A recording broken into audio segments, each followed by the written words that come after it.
Hello princess, happy Sunday. இன்றைக்கி என்ன பார்க்க போகிறீங்க அப்படின்னா, ஒரு பியூட்டிஃபுல்லான ஒரு சின்ன ட்ரிக் தான். எல்லா ஹேர் ஸ்டைலுக்கும் இப்போ நிறைய பேர் புல்லிங் பண்ணுறது ரொம்ப சிரமப்படுறாங்க.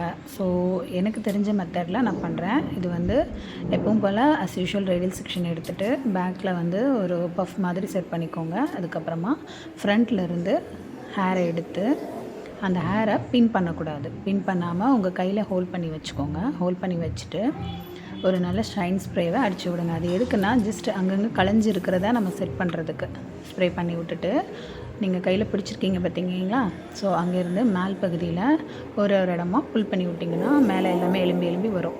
ஸோ இப்போ வந்து உங்களுக்கு ஒரு லைன்ஸ் நமக்கு கிடச்சிரும். இந்த இடத்துலலாம் நம்ம திரும்ப அப்போது புல் பண்ணி விடணும்னு. ரெண்டாவது, பின் பண்ணதுக்கப்புறம் ஒரு நல்ல ஹோல் ஸ்ப்ரே அடித்து விடுங்க. அடித்து விட்டுட்டு யூபின் கையில் வச்சுக்கோங்க. நீங்கள் எங்கெல்லாம் புல் பண்ணி விட்டிங்களோ அதை மறுபடியும் மேலே இழுத்து விட்டு அந்த இடத்துல யூபின்னை சொருகி விடுங்க. அந்த லைன்ஸில் எல்லாத்துலேயுமே வேணும்னா நீங்கள் ரெண்டு ரெண்டு இடமா கூட ஒரே லைனில் ரெண்டு ரெண்டு இடத்துல கூட நீங்கள் ஹோல்ட் பண்ணி வச்சுக்கலாம். யூபின்னை வச்சு பண்ணி வச்சுட்டு உடனே எடுக்காதீங்க. உங்களோட ஹேர் ஸ்டைல் ஃபுல் ஹேர் ஸ்டைலையுமே முடிச்சுட்டு ஃபைனலாக நீங்கள் அந்த யூபின்ஸ் எல்லாம் எடுத்தால் போதும். ஸோ ரொம்ப ஸ்டிஃபாக ரொம்ப நீட்டாக அழகாக நிற்கும். இது வந்து ஆக்சுவலி ஒரு டம்மி ஹேரு. ஸோ டம்மி ஹேரில் வந்து ஹேர் எப்போவுமே ரொம்ப ரஃப்பாக தான் இருக்கும்.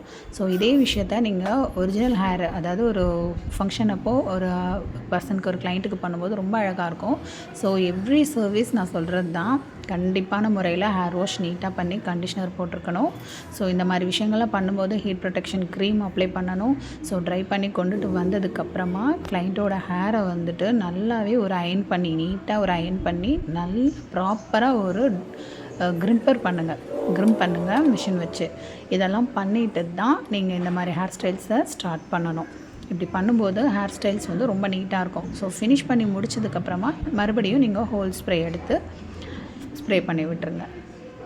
ஸோ உங்களுக்கு அதுக்கப்புறமா என்ன மாதிரி ஹேர் ஸ்டைல் பண்ணலாமோ